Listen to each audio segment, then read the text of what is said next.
Good evening, everybody. Welcome to another edition of the Bat Around. I'm your host, Paul Valley. With me, as always, from Pigtown Sports, he is Zach Moore. Zach, good evening to you. How are you today, man? I am live and kicking. A little busy, but all in all, doing pretty well. How about yourself? Doing all right. It was an ass backwards 10-game stretch between the Orioles and with the Orioles against the Yankees and Rays. We're gonna get into all that here in just a minute. Today's show brought to you by helpmygamblingproblem.org. If you are a loved one that has a gambling problem, call 1-800-GAMBLER or visit helpmygamblingproblem.org for free confidential services. Also, today's show brought to you by Warnken Law. When you need results in Baltimore, you don't play small ball. If you've been hurt in a crash, call 443-RESULTS or visit warnkenlaw.com. That's 443-RESULTS. Orioles. I said it was an ass backwards 10-game stretch for them. I think I can speak for most fans when I say that if you had been told heading into this 10-game stretch that the Orioles were managed to go 5-5 against Tampa Bay and the Yankees, you'd probably be okay with that. Treading water through a tough stretch of the schedule, two top teams in your division, two top teams in the American League. Yeah. You go 5-5, and then you're heading out on a Midwest to West Coast trip with stops in St. Louis, Oakland, and Colorado. 3 winnable series. You tread water, right? You're no worse than when you started the 10-game stretch. It's how they got there. Yeah. Right? Because they did go 5-5. They won the first 3 games of a 4-game series against Tampa Bay, and they were within a couple of innings of sweeping that series, but they blew that game on Monday. It was a Jorge Mateo 2-run homer was the difference in the game. That wasn't the game winner. The Orioles came back and took a lead after that. Yeah. But you still, on an 0-2 count, Brandon Young gave up a 2-run homer to Jorge Mateo, just to add some salt into the wound. Yeah. Then you come home, you're playing the Yankees. It's a packed stadium, and that's a lot of Yankees fans. But I made a point to get down to the ballpark for one of those games.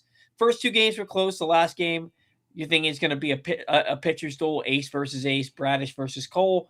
It was not close. Orioles lose that game 6-1. They get swept by Tampa Bay, and all the good vibes, all the good feelings you have from taking 3 or 4 against Tampa Bay are now out the window until they come in and win the first 2 games against Tampa Bay again in the home series before again losing the final game with a chance to sweep.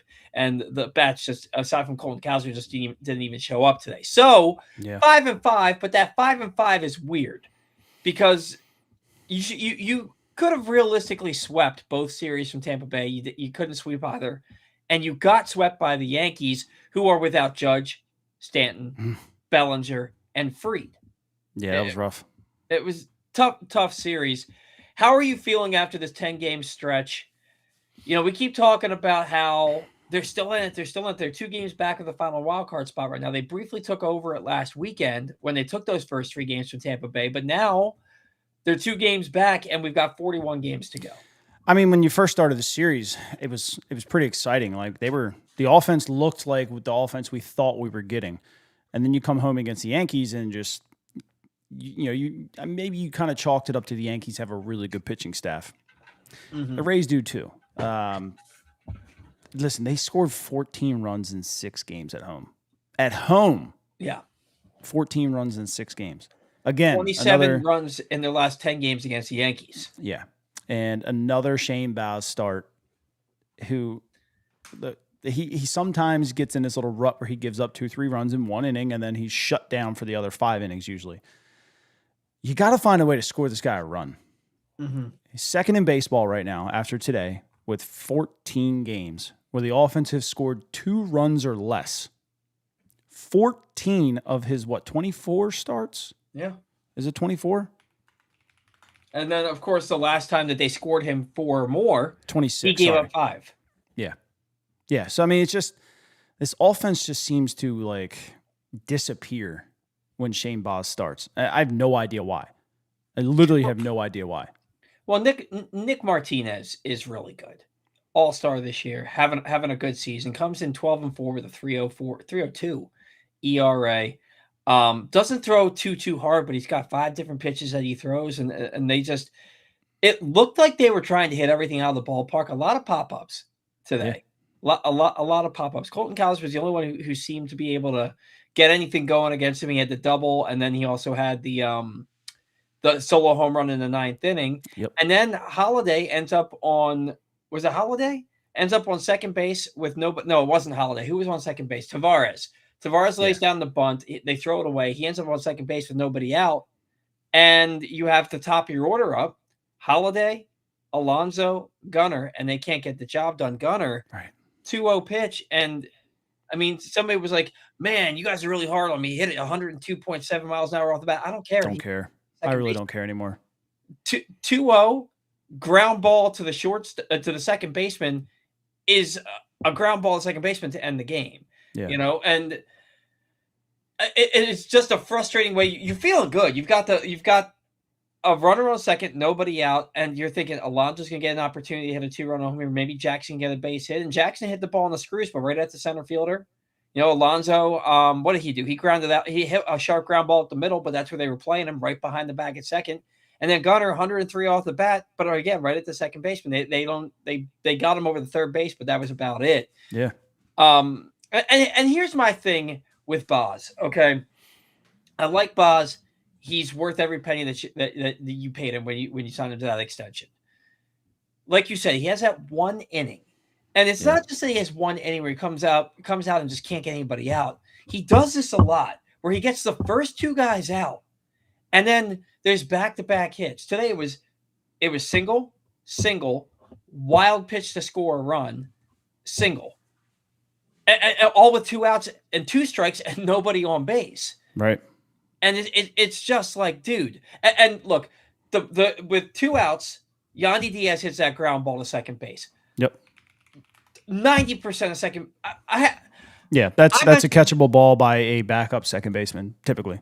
Yeah, that's a ball that I would imagine every starting second baseman in baseball manages to field, except for Holiday. And you saw his footwork looked awful on that. He was in that weird spot where it's like he can't dive, because if he dives, he's gonna dive past the ball. Right. So he just has to be able to bend and catch that ball in the webbing of his glove and make the play, and then the inning's over. Yep. And then the Orioles win that game 1-0. Maybe that home run by Cowser is a walk-off.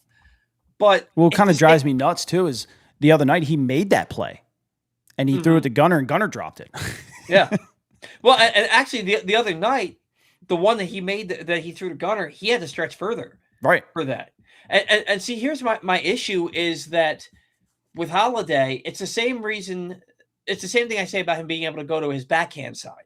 Yeah. He's not bending enough at the waist. Yep. There's something going on there where he's just too stiff and rigid going after, which is weird.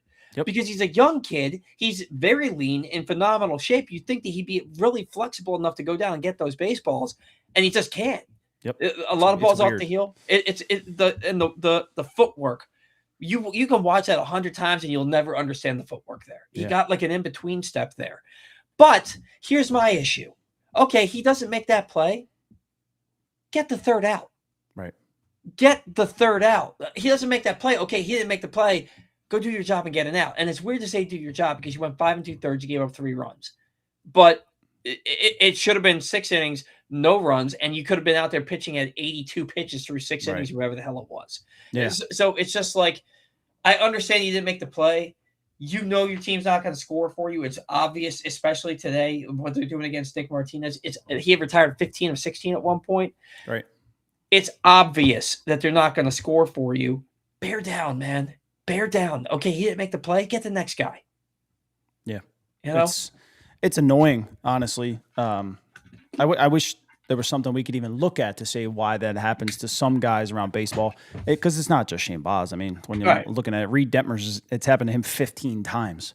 Now, the Angels obviously have a slightly different offense, but when you look at the next one, Michael King, who's got 13. Right? King's a pretty good arm, and San Diego is arguably the best offense in baseball in the second half. But it's still happening to him. And you look at some of these other teams like Cleveland, their offense isn't great. The Giants' offense, not great. Sandy Alcantara's got 11. Miami's not that great.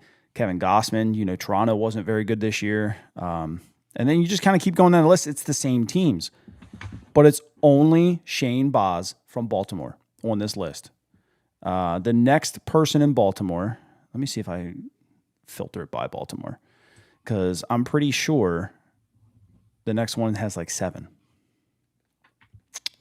I lied. Kyle Bradish with 6.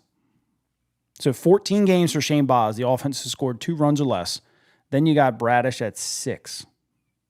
That doesn't happen very much. Trevor Rogers at 5, and I'm pretty sure most of them were early in the season.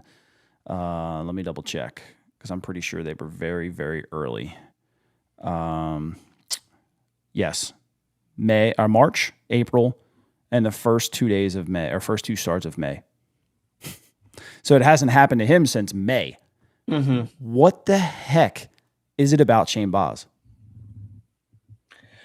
I don't know, man. I don't either. He had that 15 start stretch with a 2.93 ERA. Yeah. And they went 4-11 right in that stretch. he has the guy's got a 4.04 ERA, and it should be lower than that because of like that inning shouldn't happen today, right? His ERA should be in the 3.7s right now. I'd also like to see his ERA.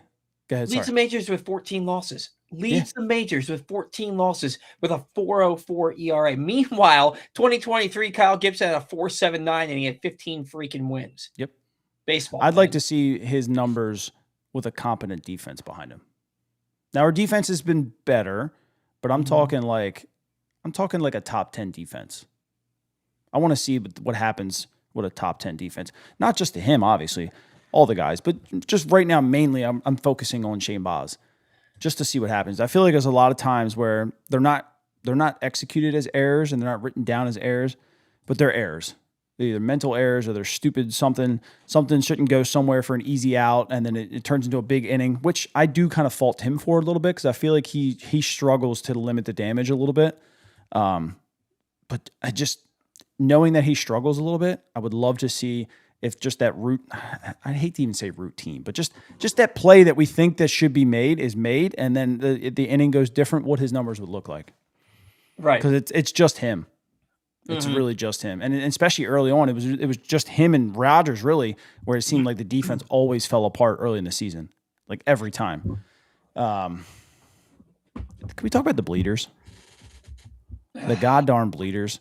The ball that barely even makes it 60 feet, and we can't get an out on it multiple times a game. Against the Yankees. Yeah, God. Like Cano comes in, he does his job. Yeah. And he gets a weak ground ball, and it's hit so weakly, 60 feet, they can't even make a play. Yeah. They can't even make a play. You can argue with me all day long about hard hit rates, and I like hard hit rates. I think they're great for baseball. Putting the ball in play matters. It freaking matters, man. I'll argue with somebody till I'm blue in the face that just putting the ball in play sometimes matters because you don't know what's going to happen on a baseball field. A gnat could fly in the first baseman's eye, for crying out loud, and he drops a ball. Guess what? You're safe. But you're not safe if you strike out trying to hit a ball hard. Right. I don't know. I mean, you look at how the Orioles lost that game on Wednesday against the Yankees. You know, first it's the foul ball that wasn't. I mean, that was a home run. From where I was sitting in the stands, it looked to me like that ball landed. Did you see the Marlins guy? The Marlins guy who always shows up to every game or the random games in the playoffs and wearing the orange jersey all the time? Yeah. He was there. Was he there? Oh, I didn't see that. Yeah, he tweeted. He said that was a fair ball. Mm-hmm. And then somebody tried to be like, that's not straight down the line. If you look straight down the line, that ball's foul.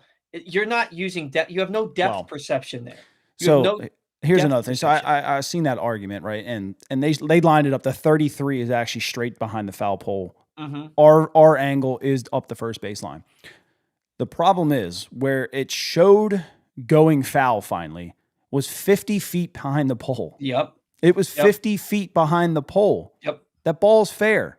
Mm-hmm. It's fair. And if you take that's what I was saying. You have no depth perception. Yeah. There. Because you can see it.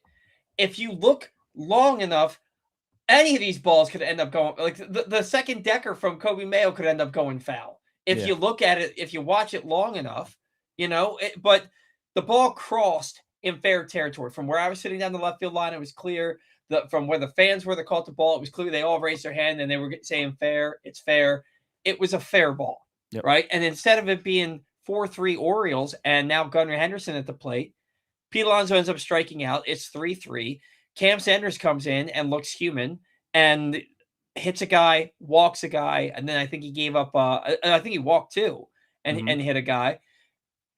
You've got 2 outs now, and you've got a weak ground ball from Cano, and then a wild pitch where, what the hell is Pozo doing there? No, I don't know. I couldn't tell if he knew where it was right away. But somebody has to at least show him quickly. From where I was in the stands, and then when I saw the replay of it later, it was exactly what I thought it was. The ball bounced away from him, and he just crouched down like, all right. I felt like he thought it went right down. He was kind of like looking for it, like, where the hell did it go? And then I was like, oh, and then he seen the guy running. He had to go make a play for it. I don't think he exactly 100% knew which way it went. I think he expected it because it looked like a pretty good formed block, but it didn't go straight down like it should have. But he was lazy on it. To me, it just looked like he was lazy. You're giving a lot of more credit than I am. To me, it just looked like he got lazy on it. And Jazz Chisholm, he's quick. He was fast. It was a heady play by him. Yep. I'm not a fan of Jazz's. I don't like the guy. Did you see what I got into it on social media a little bit? With Adam Jones. Oh, really? Yeah, because Adam and he are friends. And you remember the fake news rumor where they said that Jazz was getting traded to the Orioles, but he nixed it because they called him Jizz? Yeah. Like, it's obviously fake news. He doesn't have the ability to nix that trade. Right. So I referred to him as Jizz a couple of times because of that on Wednesday. And Adam follows me. He's been on the show before, and he was like, where's the respect for somebody? I was like, it was a joke, but he's also a Yankee, and I can't stand him. I think I just don't like the way he plays. And apparently he and Adam and Jazz are really good friends. Yeah. And so Adam took it personally, and it went back and forth for a little bit. But was he in Arizona, Jazz, at that time before the trade when Adam was there? Was he in Arizona before he was in Miami? I thought so. Yeah, he started. Yeah. He started with them an international free agent in 2015. So that was about the time Jonesy played over there, right? Jonesy went there in 2019. Is that what it was? Yeah, because he was here in 2018. He wouldn't waive his no trade to go to the Phillies, and then he signed with Arizona as a free agent in 2019. Okay. I think Jazz was already in Miami by then. Was he? I think he was already in Miami by then because he got the cover of the show in like 2021. Yeah. Right? He was traded in 19. Okay, so I guess they probably crossed paths in 19, I guess. They may have. Yeah. So let's see. Well, I think Adam isn't Adam from Arizona or out that way? He's from San Diego. San Diego, yeah, okay.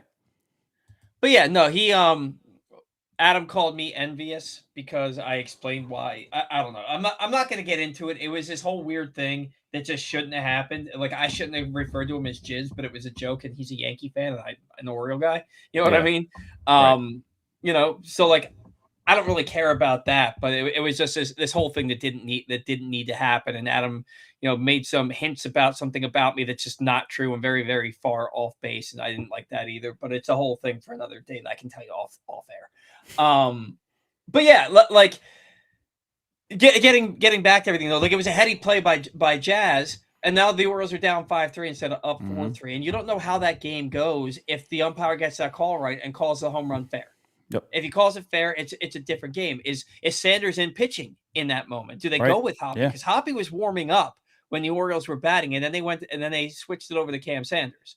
So I don't know how that plays out, but you had 2 winnable games, those first 2 games against the Yankees. Your offense just didn't show up the entire series, either series really, at home, but you managed to win the first 2 against Tampa Bay.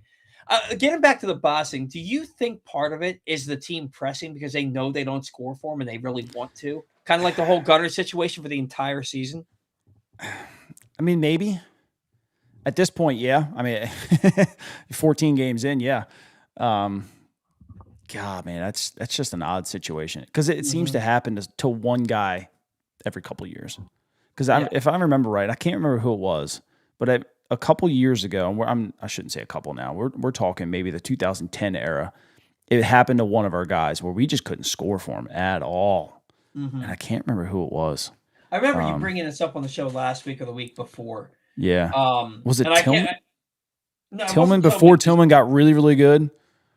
No, because Tillman was giving up 5-6 runs every outing. Or was it Miguel Gonzalez? Because Miguel Gonzalez and he debuted, like really got here for good in 2012. Yeah. Okay. Miguel Gonzalez wasn't here before that, and he always pitched really well and always got like he would get like 10, 11, 12 wins. Yep. I honestly can't remember. Maybe it was Jason Hamill or It's possible. Or Chris Benson. I don't, but Benson barely pitched. Chris Benson, good Lord, you're pulling names out now. He was here. Oh, you remember when Rich Hill was an Oriole? Yeah, I'm gonna go back from 2000 and see what happens with the Orioles, because I know this has happened before. Oh, it for sure has happened. And let's see. I feel like I remember what you're talking about too, but like I feel like I definitely remember a guy going out there and every time he pitched, he got nothing. And I feel like it was more recently. Gossman in 2017 had 15. Okay. And then Mike Messina had 14 in 2000. Kevin Millwood in 2010 at 13. I think that's who I was. I was going to say Kevin Millwood. Yeah. It's crazy how many guys came here and their worst seasons of their careers were in Baltimore. Yeah. I mean, you look at Kevin Millwood, Rich Hill. Who was the lefty? Wade Miley. Oh, yeah. Wade Miley. Yeah, and then he left and was great again. Oh, my God. He was like Cy Young caliber everywhere he went after Baltimore. To be fair, he did go to Milwaukee, and they're pretty good at what they do. But he did in Cincinnati, too. Yeah. I would say they're fairly decent, too. Yeah. I don't know. The names on some of these, dude. I don't even remember Jose Mercedes. I remember Jose Mercedes. He had 10. Jeremy Guthrie had 11. Jose Mercedes was like the quote-unquote ace in 2001. Yeah. Dude, imagine being Jason Johnson here. 2001, he had 11. 2012, he had 11. Yeah, and the weird thing is, Jason Johnson, I remember thinking he wasn't any good because back then, if you didn't have a 3.5 ERA, you weren't a good starting pitcher. Yeah. But he was like 4.25 every single year. Yeah. Jason Johnson. Man, I remember decent. Especially in that era where everybody hit. Yeah. Look, Jason Johnson, Kevin Miller. I remember Omar Dahl coming here. Mm. I remember what Rick Helling. Yeah. Former 20-game winner. Now he won 20 games like a 4.80 ERA, but like I remember a lot. Doug Drabeck pitched here in 98. I think he was a former Cy Young winner. Pat Henkin was here. Jesus, man. I could go down the list, man. It's just like when I used to like sit in my buddy's kitchen with him when we were hanging out. Like we go swimming at his house, and then afterwards we'd just be hanging out. Eating hot dogs in the kitchen and just naming random Orioles that played here. Yeah. So here's one for you. The last time the Orioles had somebody with 10 or more games scoring 2 runs or less was Spencer Watkins in 2022. And that was probably acceptable for that offense. They were still kind of young. But I mean, you had Jorge Lopez at 13 in 2021. Mm-hmm. Which again, with that offense, I think was probably. Well, and the thing about Jorge Lopez and Spencer Watkins in the rotation, Spencer Watkins had a nice little stretch in 2022, but he was never anything. He sucked in 21. He had a pretty like solid nine start stretch in 22. Jorge Lopez was so frustrating because one game he'd go 7 innings of one hit ball, and the next inning he'd give up 6 runs. The next game he'd give up 6 runs in 3 innings. He was Dean Kramer, but like. A little bit worse than that, though. Like it was every other start. He was just absolutely awful. Dean would give you 3 in a row, and then he'd give up 6 runs by the 5th, in the blow up. But how's he doing in Minnesota? By the way, I know they had 2 great starts to start. Let's see. Since he pitched against us, the next start he went 5 1/3, gave up 4 to the Phillies, with 6 Ks. Not He's great. given up 2 or less in 3 of his 4 starts. 5 1/3 against San Diego. In San Diego right now, I think is pretty solid. Yeah. Yeah. That was yesterday. So his last 5 games, he gave up 8 against Detroit, his first start. So yeah, like you said, 3 out of the last 5, or 3 of the 5 he started there, 2 runs or less. Well, 8 in Detroit was for Baltimore. Yes. Yeah. Right. So he's had 3 of the 4. three of his 4 starts, 2 earned runs or Yeah. less. And the thing is, you knew Dean was going to go on a run like that. Yep. The Orioles. I mean, how much do you think him being traded had to do with his miscommunication, or, for lack of a better term, 0. with Pete Alonso? You don't think 0. it had anything to do No. with it? No, Yeah, I didn't to think it me, did. he was a guy that other teams around the league probably valued pretty highly. Mhm. Because, like, when I saw that interaction, it looked to me like he was saying, "Can you see?" As in, like, the sun's blinding, like what Yeah. he said it was. But there's a lot of fans who think that he needed to go after that. Like, they thought that he was coming after Pete. And it's like, I No. don't think I think just because Pete looked confused, like, what the hell are you talking about? I think he has RFB, so it makes it Mhm. look bad. Because remember the Oh, whole thing then with Basayo? I didn't think the thing with Basayo was that big either at yeah, all. But I just yeah. think I think the RFB makes it look way worse. And trust me, man, I've got that terribly. Like, I Some have, people like, just do. but and if I'm just sitting there and I'm thinking, my face looks like I'm so pissed off. You're like, Jesus, what's wrong with you? I was like, oh no, man, I'm thinking. Yeah. Sorry, I'm thinking. Like, so trust me, I get it. People think that you're pissed off when you're Right. like in a normal ass mood. Yeah. So, yeah. So look, the Orioles have 41 games left. They're 2 games back of, I think, Cleveland is at 65 and 66. They hold the 3rd wild card. Yeah. It's crazy though. They're 2 games back of a wild card spot, and they're in last place in the division. Yep. A half game behind Toronto. Zach, we're 41 games out from the end of the season, so 5.5 weeks, right? Yeah. Just under 6 weeks left.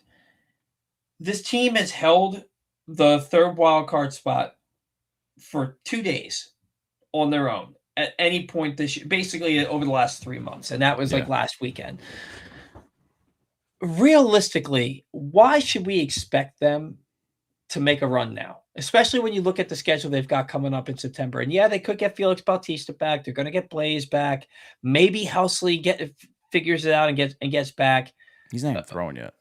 But that's the thing. He's not even throwing yet. Yeah. So like they've got some reinforcements coming. They're going to be able to. I don't know how much like a Hassan Kjerstad is going to help you. Is there any reason to think that this team's going to make that run and end the season in that wild card spot? It literally just comes down to offense at this point. Mm-hmm. We said in the beginning of this year that we thought the offense had to carry this team to the playoffs. Right now, they're preventing this team in the playoffs. Mm-hmm. The pitching has been great. Yeah. And I mean, I'll even say Shane Baz today was great. Mm-hmm. I mean, 3 runs, almost 6 innings. I'll take that as my starter right now. And this is not a guy who's supposed to be your number 1, so I'm very happy having a number 3 who only gives up 2 or 3 runs an outing. I think that's great for an offense that should be averaging close to 5 runs a game. You would think every time that's a hell of a start. Do I think they can turn it around? The homer in me says yes all day long. We're way too far into the season now to see anything different happening at this point. Pete's going to cool off. It's just how baseball works. They don't have anybody else behind him right now that's going to carry that torch when he cools off. Basayo could get onto a little heater. Right now, Beavers is in a heater right now. Until Gunnar Henderson consistently hits the baseball, they're not going anywhere. And I'll tell you right now, I've just given up on that happening. Yeah. I've given up. I just think, it's fair to just chalk this as just a bad season for Gunnar. We're basically 5 months in. We're 3 days away from being 5 months into the season. It's not happening. Yeah, we thought that there was, and he's been a little bit better recently, but like, man, that dude, he swings at some pitches that you're just like, what the hell are you swinging at? In good counts too. Yeah, and that's the problem. And today, somebody said I was praying for a walk from Gunnar there to get Sammy up, and I was like, there was no chance that Gunnar was walking in that at bat. If there was a pitch within 6 inches of the strike zone in any direction, he's swinging at it because he wants to be the hero. And I don't blame him for wanting to be there, dude. I think it's just really telling. I almost posted this, but it wouldn't have made sense because it wouldn't have been a walk-off if he had hit the home run today. It just would have tied the game. Dylan Beavers, he missed 2 months this year, right? So he's got 5 months of big league baseball under his belt. He has 4 walk-off hits. Gunnar is in his 4th full season, and he's played in parts of 5 seasons. 0. Yeah. 0. 1 career walk-off hit in his entire professional career, and it came in August of 2022. It was a walk-off single, a walk-off RBI single for Norfolk. Yeah. And it's crazy because last year he hit like 360 with runners in scoring position. And he hit like, I think it was like. It was higher than that. It was 395. Yeah. And I think maybe he hit like 350 in late and close situations. Yeah. Like last year, Gunnar was that dude. And because I remember specifically at some point in May being like, are we ever going to talk about Gunnar just having no clutch gene? And then he went off the rest of the year. That has not happened this year. And like, I don't want to spend any time really talking about it because we've talked about it so much on the show. The season has gone as Gunnar has gone. And like he has not started hitting, and you look directly to him. It's just very frustrating. And at this point, expecting him to do anything else, it's insanity at this point. And I also want to know, like you batted him 5th 2 games in a row, and he got 5 hits in those 2 games, and he hasn't been back. He's been back in the 5 spot once. Yeah. Since then, it's crazy. So and I know that they didn't put him in the 5 hole because they were trying to get him going. Yeah. I know that's not why they put him there, but it worked. You know, like I don't know. I just at this point, man, I don't know what else you can do. Tavares is playing every single day, which is crazy to me. You've got Encarnacion Strand and Kobe Mayo are both. They've got stone hands at third base, and they both are just.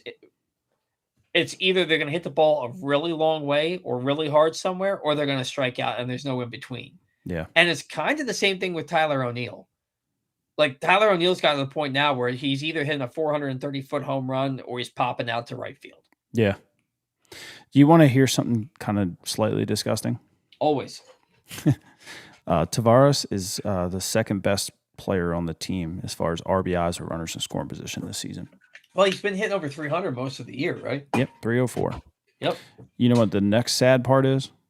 He's got like 23 RBIs. 34, but Adley Rutschman's technically the second, right? He's not on the team. Jeremiah Jackson's the third. He's not on the team. Mm-hmm. And then you got Kobe Mayo with 30 at 237 and Basayo at 28 with 257, which is great. Basayo missed a full month too, so right. Tyler O'Neill still has 10 on the year. So it's not good, man. It's not good. Gunner's hitting 220 with runners in scoring position here with 23 home runs and 30 strikeouts. 23 RBIs, you mean? Yeah, sorry. What did I say? 23 home runs. My bad. Yeah, he has 20 home runs. Home runs, he has 1 with runners in scoring position. Mm-hmm. Yeah, it's been a tough year for him. So then you look at it, and it's like, let's say the 2027 is a regular season. We're not worried about a lockout, and they're going to hit spring training on time. They're going to play 162 games. They're going to bank on Jordan Westbrook being healthy. You know they're going to. Yeah. And they're going to plan on him playing third base for them. You're going to have Jackson Holiday playing second. You're going to have Gunnar playing short. You're going to have Alonso at first base. They don't want, and that should be a really good infield, right? They don't want Basayo catching more than 2-3 times a week. Right. Cannon for an arm, but his body's too big. He's going to wear down. You don't have a catcher that you can trust to be your backup catch. You can trust to catch 60% of the games, right? You don't have that guy. Yeah. On your roster. Is it going to be Creed Willems? I don't think so. No, I don't think Creed comes up here. And then so I actually pulled the other day. Guys in Norfolk hitting what they're hitting over 95 mile an hour fastballs. Creed's hitting 108, so he's not catching up to the hard stuff. You're not going to see him up here. Yeah. So then, quite frankly, which is odd, Bradfield was hitting 385, 365. I remember Bradfield was the high. Yeah, remember Bradfield was the highest. Kerstad was the second highest at like 320, I think. And then Encarnacion Strand was at like 308. No one else on the team is above 250 in Norfolk. So thinking anybody from Norfolk outside of Heston Kjerstad could help you. I mean, I'd take Bradfield for his defense. I'm not going to lie to you. I think the hands are fast enough to slot the ball in the field. I think Bradfield helps make you him more in than the Kjerstad does. Yeah, I really Chandler do. Simpson is Bradfield-esque, and I'm completely fine with that. I think Bradfield probably plays a better defense and has a better arm too. But the thing with Bradfield, they've got to add him to the 40. He's not on the 40 yet. And that's not a big deal. They're going to anyway because he has to be protected from the Rule 5. And I think the Rule 5 happens before the end of the league year. Yeah, so I did say that they said that the international signing period this year is not expected to happen at all. Okay. Because of the lockout or what they think. So When that's does not good for possibly a Rule 5 draft either. Okay, so then when does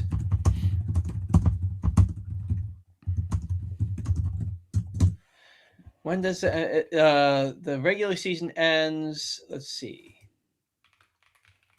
It doesn't say anything about the league year. It's usually like in December, isn't it? Yes. Yeah. But I can't find anything. No. It's a week after the World Series, I thought. Let's see. Just baseball is so damn slow. Okay. So then really there's no GM meetings, there's no winter meetings, there's no Rule 5 draft. So like you can't even and they canceled the Rule 5 draft in 2022 when they had the lockout. Yep. Right? So they're all right. So I mean that's a lot of guys that they don't have to worry about. Potentially. Going in the Rule 5 draft unless there's some kind of miraculous deal that's struck by the end of the World Series, which that's not going to happen. Not going to happen, no. So maybe we don't have to worry about it. But like I still think that people love Heston Kjerstad, and I agree that he deserves an opportunity up here. But he does not help you more than Bradfield does. He can't play defense. He's another left-handed power bat that's all or nothing at this point right now, right? So like Bradfield gives you a different elements. He gives you the defense. He gives you the speed. He can bunt and get a guy over if he needs to. You know, I don't. But he's not on the 40 man. And Heston is. And then, so the other thing, Rob Long said this on the radio the other day.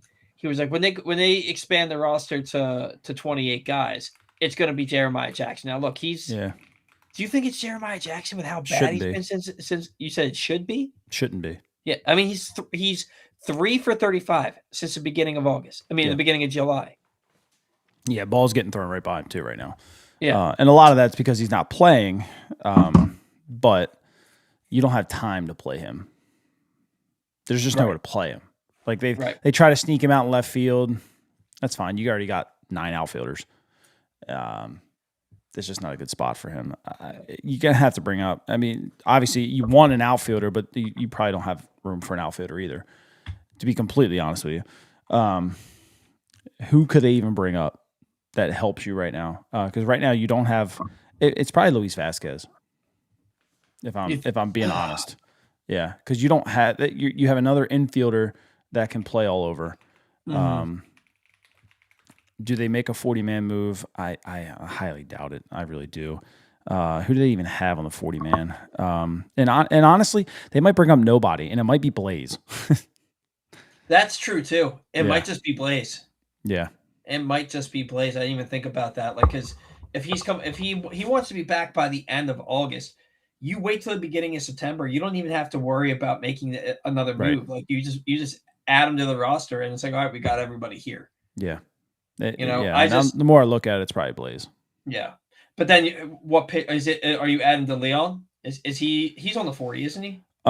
He is. Yes, because they said that they're turning him into a reliever so he can help the Orioles in September. Yeah, which is let me verify that he is. He's not. He's not. He's not. So it's probably going to be Nick Riquet. But if they're planning on making a 40-man move, then if they are turning into Leon, put it this way: if they're really considering Felix Bautista, who's on a 60-day DL right now, you have to make a 40-man move just for him to come back. If he wants to pitch. So. Oh God, I don't know, man. Yeah, they probably hold it for him. And Felix did. We kind of buried that. Felix pitched today. He pitched for Chesapeake.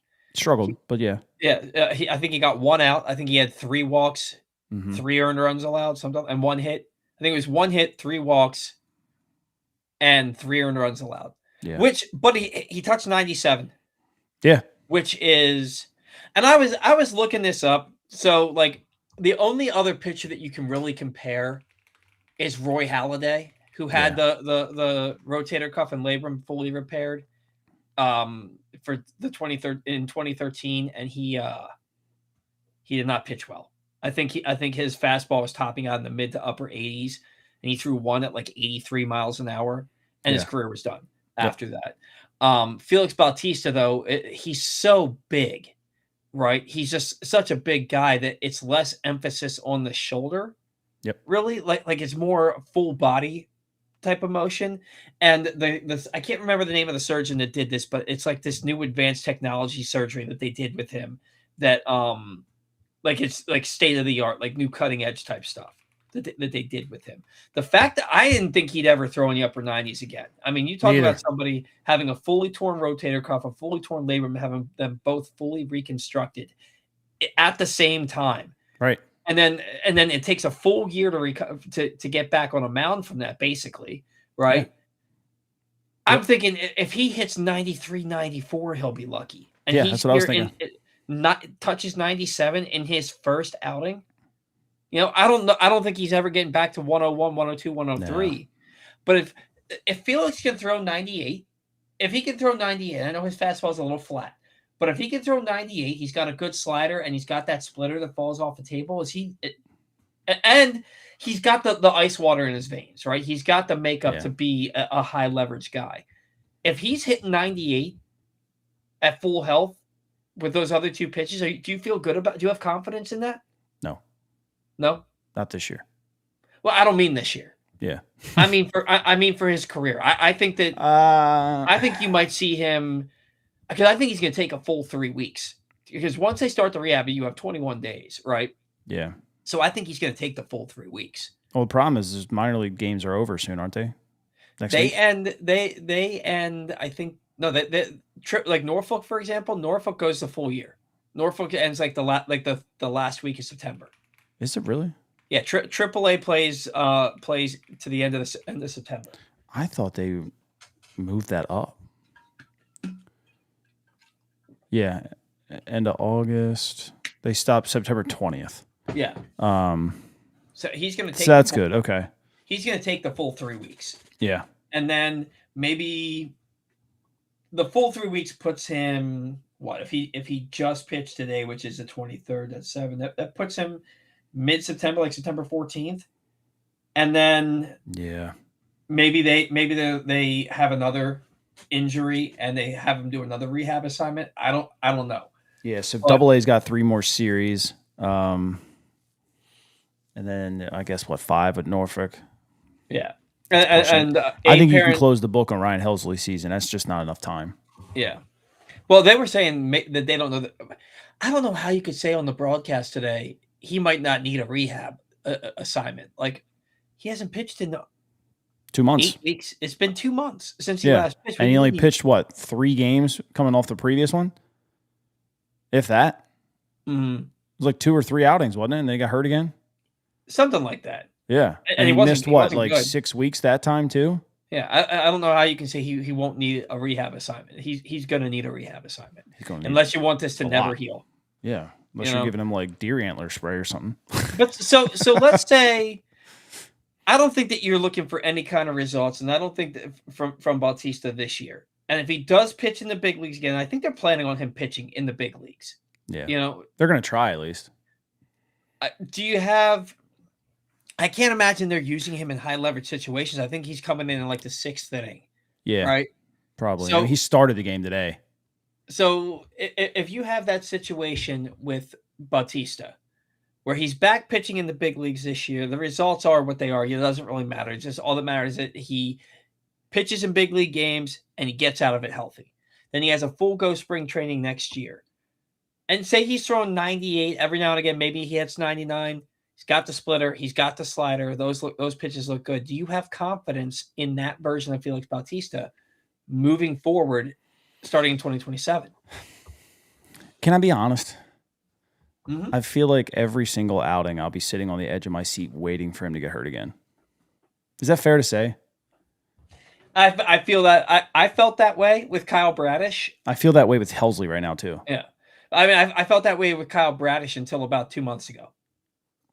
Yeah. You know, and that's how I felt every start in 24 right. with Bradish. Like, this is at what point is his arm falling off? Yeah. So I get that. I 100% get I think that. I still feel that way.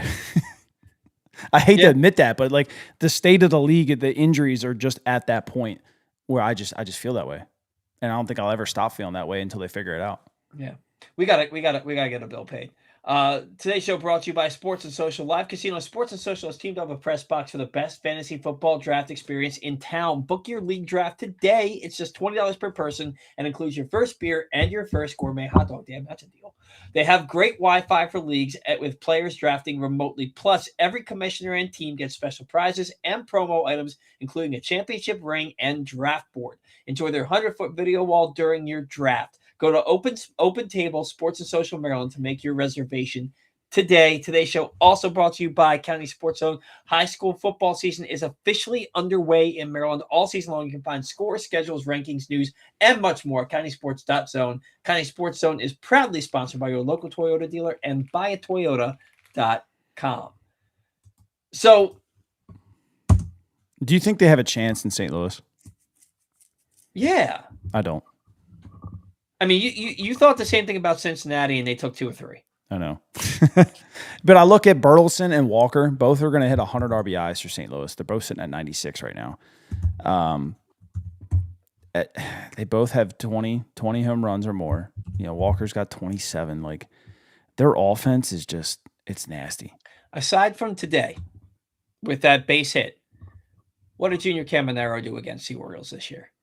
I feel like Caminero, honestly, in his career, and I need to look this up before I sound stupid, and this is just me speaking, I don't think he hits the Orioles all that well. Seems like nobody. Yandy Diaz. Yandy Diaz hits everybody well. He's so good. But is he like the most underrated player in baseball? They do not talk about him. That dude's a superstar. Yeah, he is. He hits like he hits it every year. He hits everything, and he hits it. And he's built like a friggin' Adonis. Yeah. The dude is absolutely yoked. He hits 320 with 25 home runs every year, and nobody talks about it.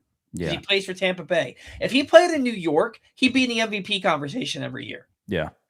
So Caminero was hitting 306 career against the Orioles in 27 games, just 3 home runs. Mm-hmm. So he hits. This is why I wanted to look at it. It would sound stupid. He hits, but he doesn't drive for power. Right. Which you would expect him to do. But I mean, honestly, when I'm kind of looking down the list, like he's got 8 against Kansas City. It doesn't seem like he really picks on any one team. 5 against Houston, 5 against Detroit, 5 against the White Sox, 7 against the Red Sox. I guess there you could talk about it. 19 against the Blue Jays. No, I'm sorry. That was RBIs. Oh, crap. I read the wrong thing. My bad. But scratch that. But yeah, he doesn't really, outside of Kansas City, doesn't look like he really dominates anybody. That's kind of surprising to me a little bit. You look at the Orioles starting rotation. The Orioles starting rotation, the highest amount of home runs per 9 is Brandon Young at 1.2. Yeah. So they don't. Wow. He only hits 230 in Camden yards.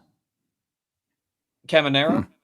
Yeah. Probably because that big left field wall. You're probably right. He's only got 2 career RBIs in 15 games at Camden yards. And that's a guy, he's got 36 home runs. He hit 46 last year. You know, Jordan Walker's having a nice year. Josh Baez, he has 4 home runs, but not much else in his first week plus of playing. Yeah. But I look at the Orioles starters, and you know, knock on wood, they keep the ball in the ballpark.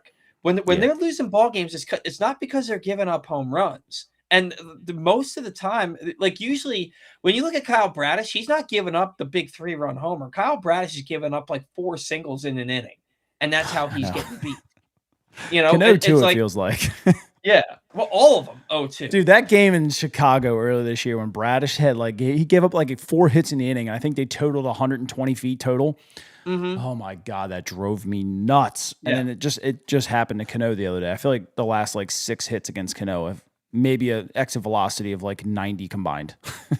Yeah, I mean, the Orioles, I mean, you look at their main relievers, like their worst, Dean Kramer gave up 3 home runs per 9. He's gone. Trey Gibson, 1.9. He's gone. Yeah. Povich, 1.6. He's gone. Everybody else is like 1.2 Mhm. or less.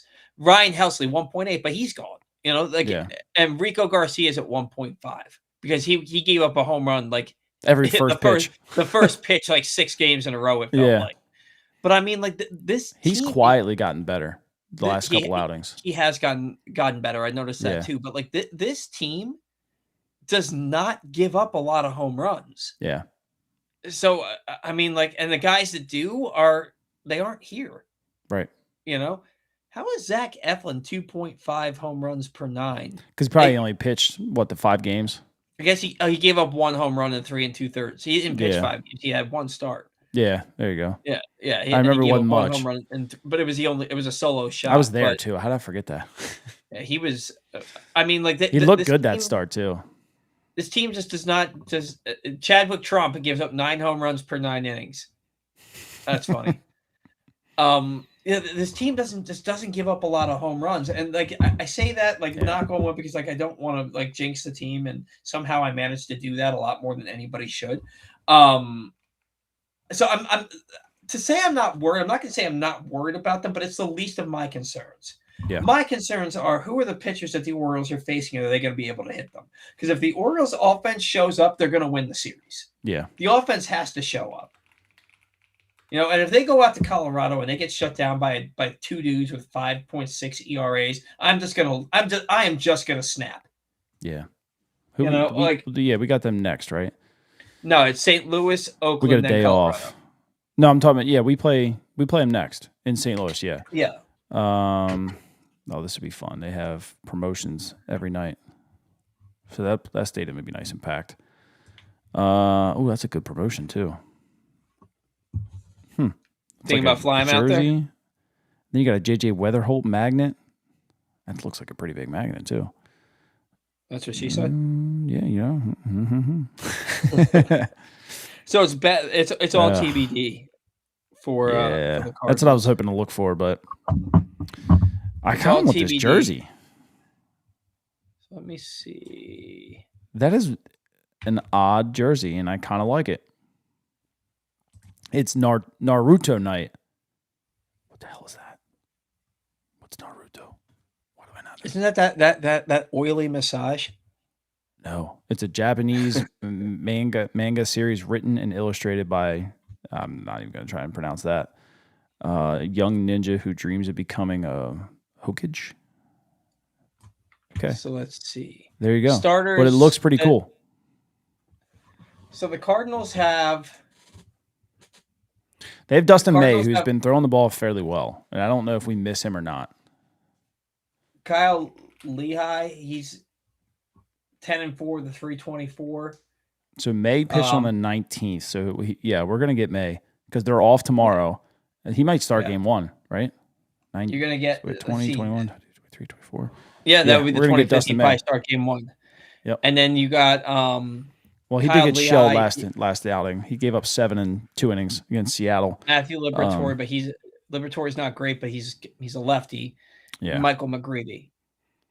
So here's the thing with Dustin May, man. So his last 5 starts, he gave up 1 or 2 runs or less in 4 of them, and gave up 1 earned in 2 of them, and then nothing against the Cubs.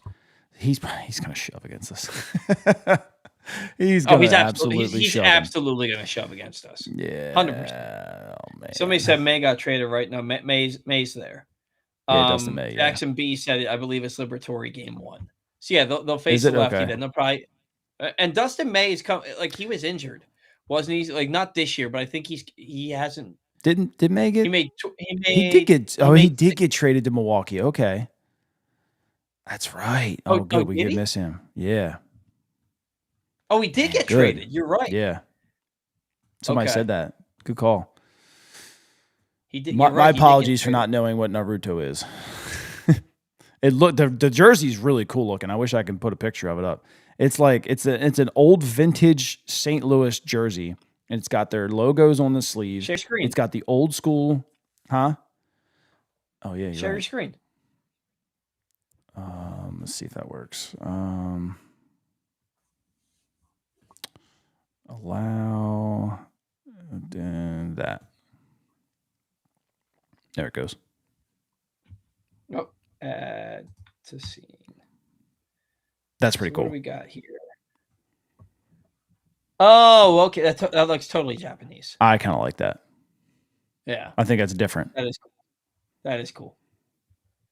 All right. I don't know what it is, and I'm going to look it up later, but that's pretty cool. It does look cool. It's kind of like the Orioles Hawaiian shirt night type of thing. Well, it's different too.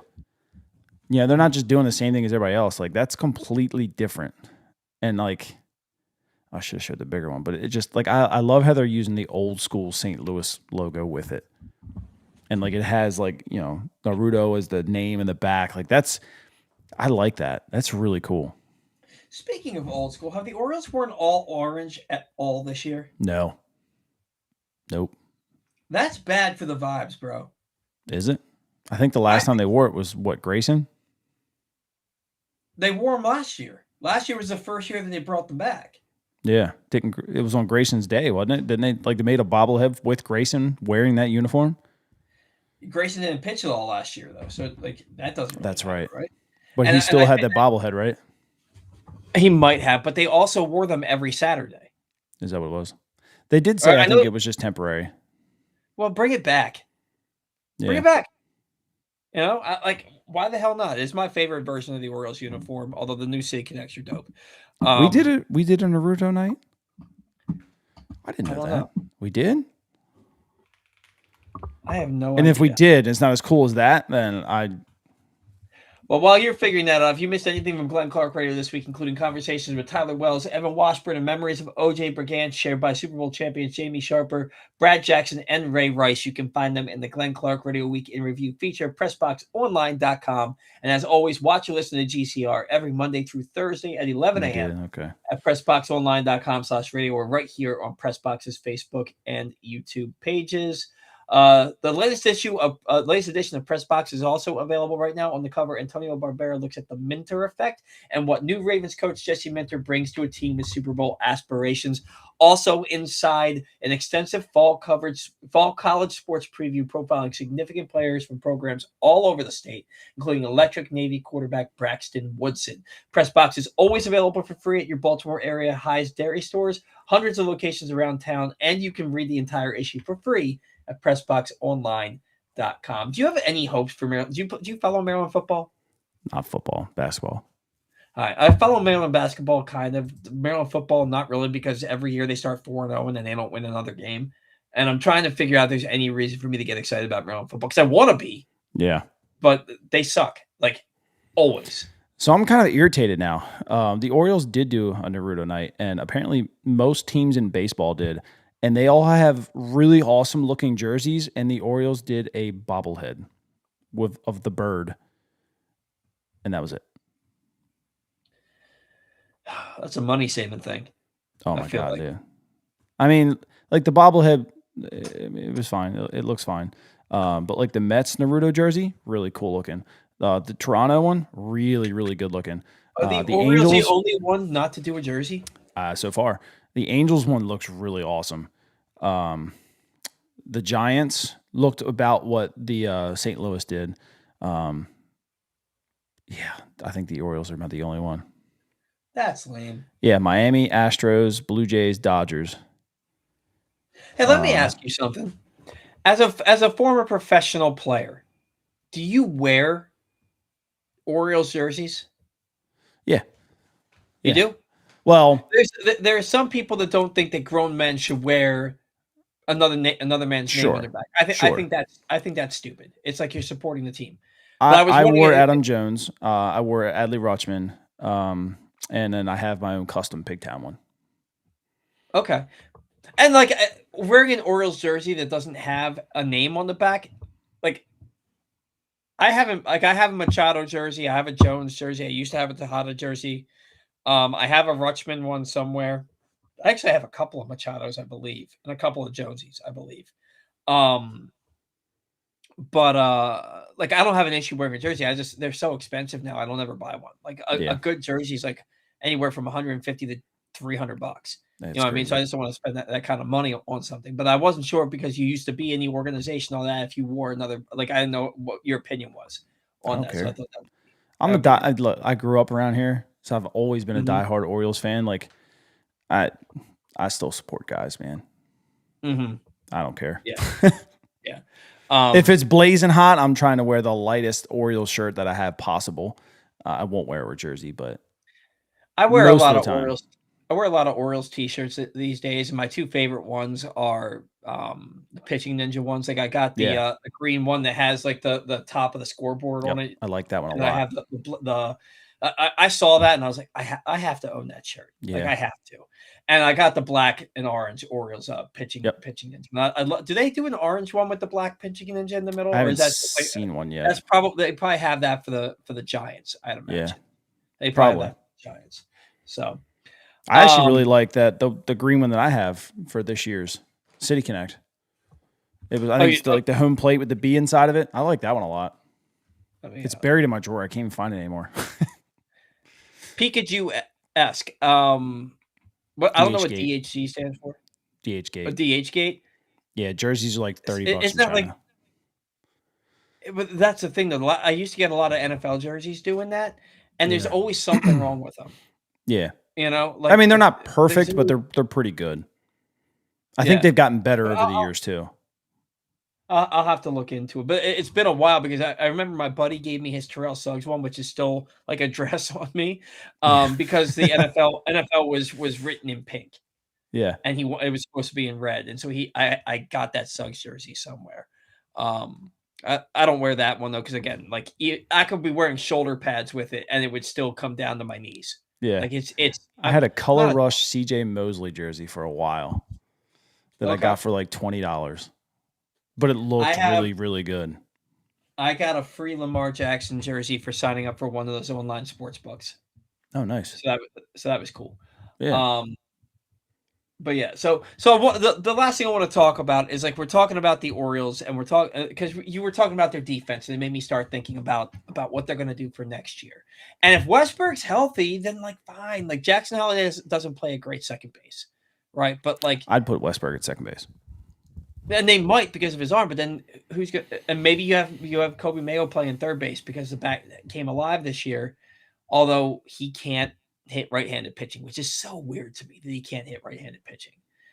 But I look at this team. Your infield should be set. Then with your outfield, like you've got Beavers, you've got Kowser, and you've got O'Neill that are coming back next year. Maybe Kersat's here. Maybe Enrique Bradfield Jr. is here. But I can't see him being more than like a fifth outfielder. I don't think Tavares is back. Tavares.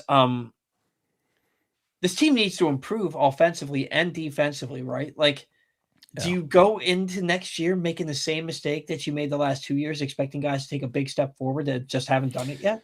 I think you've given them 2 solid years at just taking a step forward. And outside of Jackson Holliday being just 21 years old, 22 now, I don't think you give that same option to anyone else anymore. I think Gunner's safe. I think Holliday is probably safe. I think Sammy's safe. I think he's a fine hitter at 21, 22 years old. Other than that, I mean, these guys have had the keys for, and I love every single one of them, and I'm not trying to bash and say that anybody's bad. They have had the keys to the kingdom here for 2 legit seasons. Now, granted, not everyone has been able to stay healthy, but they've had a lot of opportunities. And I think you at least bring in some pressure at this point. Do you move on from Kowser?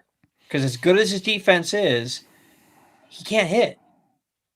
Right? Like it's a tough one too, because which is weird to say because he had a double on a home run today, but like he can't hit. But he'll go to some other team, somewhere else, and he'll hit 220, but he'll hit 35 home runs. I think Kowser's a 250 hitter in this league in the right spot.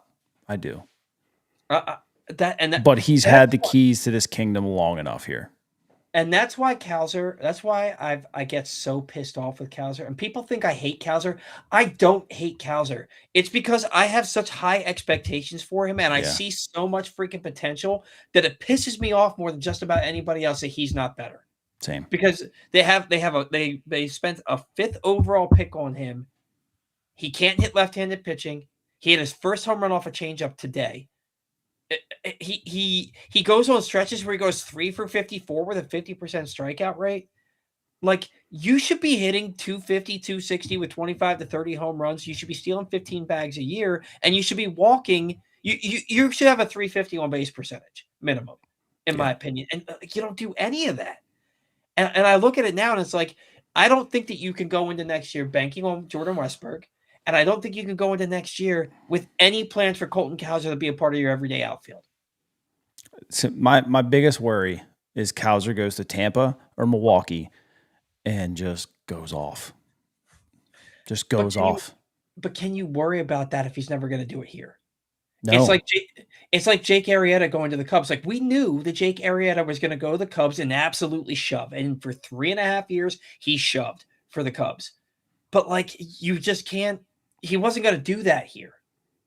Is Cowser going to do that here? Like, if he does it someplace else, yeah, it sucks he couldn't do it here. But it's like, just like Kyle Stowers was never going to get the opportunity to be what he became last year here. Right. They weren't going to let him face left-handed pitching enough for him to do that. Yep. So it's a tough call, man, because the player is good deep down. It's just not there consistently. But I do think that he's got a lot of talent. I think he's a he's a rare 5-tool prospect. Not even a prospect. He's just a rare 5-tool player. He's got it all. I mean, his arm strength is incredible. He can play really good defense. He can go get it with some of the best. He's got power, right? The only thing that fell off was the contact, and I think another team fixes it. Yeah. Well, O's, I think this is O's fan KY. I think they changed their name. I'm not so sure Westberg wears an Orioles uniform. I just don't think that's the case. I think they have every intention of him being an everyday player for them at third base or second base this year. I think it's going to be third base because I don't think they're moving Holiday anyplace else unless they trade him, which I don't think they're doing either. The thing with Cowser is, like you said, they put in here, you can't recognize pitches well enough. Good defense, good clubhouse guy, enormous power potential. Like, he's their player rep too. Like, they love Colton Cowser. Yeah, and rightfully so. He's an awesome dude. I feel like he's guessing, and that's the other thing. I like his I love everything about Colton Cowser's potential and his personality. He just seems like a good guy. He seems like a guy I'd want to like be buddies with. But like what he does offensively on the field, he doesn't get it done, and it blows my mind. And what I'll leave you with regards to this stuff is I was watching the Orioles at the game the other day, and what was crazy was where my seats were down the left field line, you could see every pitch break over the plate. And I cannot tell you how often they were guessing, and they were guessing fastball, and they missed. And then when they don't guess fastball, it's usually with runners in scoring position late in the game. And like breaking balls, every player on the team, except for Alonso, really, was so far out in front on every breaking ball I saw. Like Mayo was like not even close at times. Cowser, not even close at times. Like I'm watching them, and I'm watching them swing before the ball even gets to the last cut of grass. Right. You know, and so and it made me think this philosophy is like hunt the fastball, but then like, which is fine. You want to hunt the fastball, but you've got to be prepared to foul off something else if it's not there. And then when they start not hunting the fastball, that's when it gets thrown, and they get, how many guys have been frozen on the fastball right down the middle? Right. It happened to Holiday today. 96, literally right down Broadway, and he just watched it for strike 3. And I'm like, what are we looking at? What are we doing here? I don't understand. So apparently Jaden LeRae has been promoted, according to one guy on MILB Central, but he's not listed in the transactions log yet for Major League Baseball or minor league baseball. It'd be interesting. Talking about with regards to like Nate George. Yeah. it's a good promotion for him if it's true. None of the Orioles have said anything about it yet, though, which is odd. That's awesome. I mean, good for him because I like the kid and I think he's got a lot of potential. And I would love to see what he can do in Frederick. I would love to see Ty Head get up there too, and give them a little bit of a boost before the playoffs. I like the other kid, Reyes. I don't think he's hitting just yet. The guy they got for Kramer, was it Jomar Reyes or something? Let me pull him up here. Where is he at? I feel like Jomar Reyes was the guy that came over last year, but I could be wrong. Where's he at? I know that so Low Ray, for instance, here is hitting 325 with 37 RBIs, 41 walks to 22 strikeouts and 16 steals, 882 OPS. It was time. Yeah. It was time. Where the heck is Reyes? Here it is. Joman. God, I'm not even going to butcher it. He's hitting 230. Jamnardo. Yeah. 13 walks to 15 Ks, though. I'll give him that. 373 on base percentage, which is good. But again, this guy's young too. He's only 18. That's high A or low A. He's a low A. He's right? 18. So I think it's quite a jump for an 18-year-old, honestly. It's his third team this year too. So he went through. He was in A-ball, hitting 095 with the Twins, but it's a big jump for an 18-year-old, I think. But he's doing. I mean, he's fine. Cannon for an arm, absolute rocket. For an arm, which is cool. The guy they got, what's his name? Azakar? Yes, he's good. I saw his arm on full display yesterday. I saw the highlight of him throwing somebody out at third base in right field. He's got a cannon. He does. He's got an absolute cannon. Today's show has been brought to you by Leading Edge Auto Body. Your car is more than just a ride, it's an investment. At Leading Edge Auto Body in Mount Washington, customer satisfaction comes first. Their team holds the highest honors in the industry, including ASE Master, iCar Platinum, and specialized aluminum certifications, and they make it easy with free towing, pickup, and delivery. Find out more at leadingedautobody.com. Anything you want to get into before we get out of here for today? Just like the meme that I posted last night on Twitter. It was of Sandra Bullock, and it said, "Hit the dang ball." I wish I could put Bert on there. Hit the dang ball, Bert. That's my only message to the O's. Hit the dang ball. 14 runs in 6 games at home after taking 3 of 4, where the offense was clicking on all cylinders. It's just very, very frustrating. Hopefully you can get out there in St. Louis, get the day off, nice little day of rest here, and then get out to St. Louis and start scalding the baseball again. Because again, I'm more worried about what the Orioles offense is going to do the rest of the way than I am about their pitching staff, because their pitching staff has been good enough for long enough that that's not my concern, So, all right, that's going to do it for us here on the Bat Around. Thank you to all of our sponsors. That we don't have a show. Thank you to all of our loyal listeners, viewers, friends. Without you, we 100% do not have a show. Until next week, see ya.